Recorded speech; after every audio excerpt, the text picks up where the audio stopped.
చూస్తారు ఈ కూటమి ప్రభుత్వం వచ్చిన తర్వాత మెడికల్ కాలేజ్ ప్రైవేట్ పరం చేయడం ఏ విధంగా చూస్తారు పీపీపీ ద్వారా?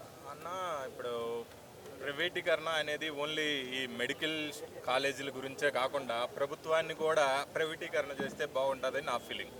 ఎందుకంటే ఇప్పుడు ప్రైవేటీకరణ అంటున్నారు. గవర్నమెంట్ వ్యవస్థ ఉండేది ఇంకా ఎందుకు అనేది దానికి ఒక క్వశ్చన్ మార్క్ లాగా తయారైంది తప్ప ఇప్పుడు ప్రైవేట్ స్కూల్స్ ఉన్నాయి, గవర్నమెంట్ స్కూల్స్ ఉన్నాయి. నాకు తెలిసి ఈ వైఎస్ జగన్ ప్రభుత్వం రాకముందు గవర్నమెంట్ స్కూల్స్ స్ట్రెంత్ చూస్తే ప్రజెంట్ ఉన్న గవర్నమెంట్ అంటే ఈ జగన్ వచ్చిన తర్వాత ఈ స్ట్రెంత్ చూస్తే చాలా వేరియేషన్ ఉంది.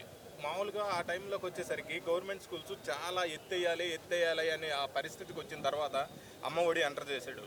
ఈ అమ్మఒడి ఎంటర్ చేసిన తర్వాత ఈ స్ట్రెంత్ అనేది 50-40 ఉన్న స్ట్రెంత్ ఒకేసారి 75-80 దాకా వెళ్ళింది. ఆ తర్వాత ఈ చాలా స్కూల్స్ని మళ్ళీ కంటిన్యూ చేయడం జరిగింది. మళ్ళీ ఇప్పుడు తీసుకొచ్చేసరికి అంతా ఈ కూటమి ప్రభుత్వం వచ్చిన తర్వాత ఈ వ్యవస్థను మొత్తాన్ని ప్రైవేట్ చేతిలోకి పెట్టిన తర్వాత జగన్ నాడు నేడు అనే ఏ ప్రోగ్రామ్ ఎప్పుడైతే పెట్టాడో ఆ వ్యవస్థను అక్కడనే ఆపేశాడు. మళ్ళీ గవర్నమెంట్ స్కూల్స్ ప్రయారిటీ చాలా తగ్గిపోతుందని నా అభిప్రాయం. ఓకే, చూస్తాం. ఈ కూటమి ప్రభుత్వం వచ్చిన తర్వాత జగన్మోహన్ రెడ్డి గారు ఎటువంటి అభివృద్ధి చేయలేదు, మేము చేస్తున్నాం అన్నారండి. అన్న, అభివృద్ధి అనేది జగన్ ప్రతి గడపకు తీసుకెళ్ళాడు. ఇప్పుడు ఇంతకుముందు నాకు తెలిసి ఒక చిన్న బర్త్ సర్టిఫికేట్ కావాలి అంటే ఎంఆర్ఓ ఆఫీసుల చుట్టూ ఫస్ట్ ఒక రాజకీయ నాయకుడి దగ్గరికి వెళ్ళాలి. అతను పర్మిషన్ ఇస్తే ఆ తర్వాత ఎంఆర్ఓ దగ్గరికి వెళ్ళాలి. అతను వారం రోజులు తిప్పుకున్న తర్వాత ఏదో ఒక రోజు సంతకం పెడితే అది రావడానికి మళ్ళీ 45 రోజులు టైం పట్టేది. అదే ఈ ప్రభుత్వం వచ్చిన తర్వాత సచివాలయం దగ్గరికి వెళ్ళి అన్న నాకు ఇది కావాలి అంటే ఆ వాలంటీర్ ఇంటికి వస్తాడు. ఇంటికి వచ్చి ఫామ్ ఫిల్ చేసుకొని అది తీసుకెళ్ళి చాలా ఫాస్ట్గా ప్రాసెస్ జరిగేది.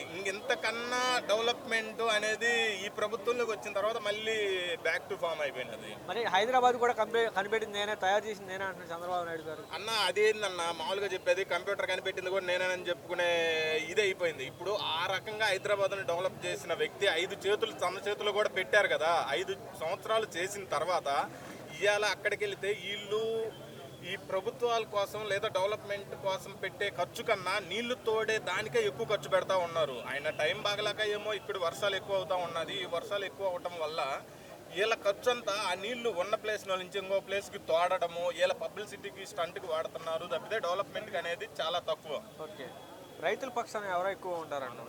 అన్న, రైతుల పక్షం అప్పుడు కాలంలో వైఎస్ రాజశేఖర రెడ్డి ఉన్నాడు, ఆ తర్వాత జగన్మోహన్ రెడ్డి ఉన్నాడన్న. ఈ జగన్మోహన్ రెడ్డి అనే లోటు ఈ జనాలకి ఈ సంవత్సరం 5 నెలలు 6 నెలల్లో చాలా ఎక్కువ కనిపిస్తూ ఉన్నది పల్లెటూరులో.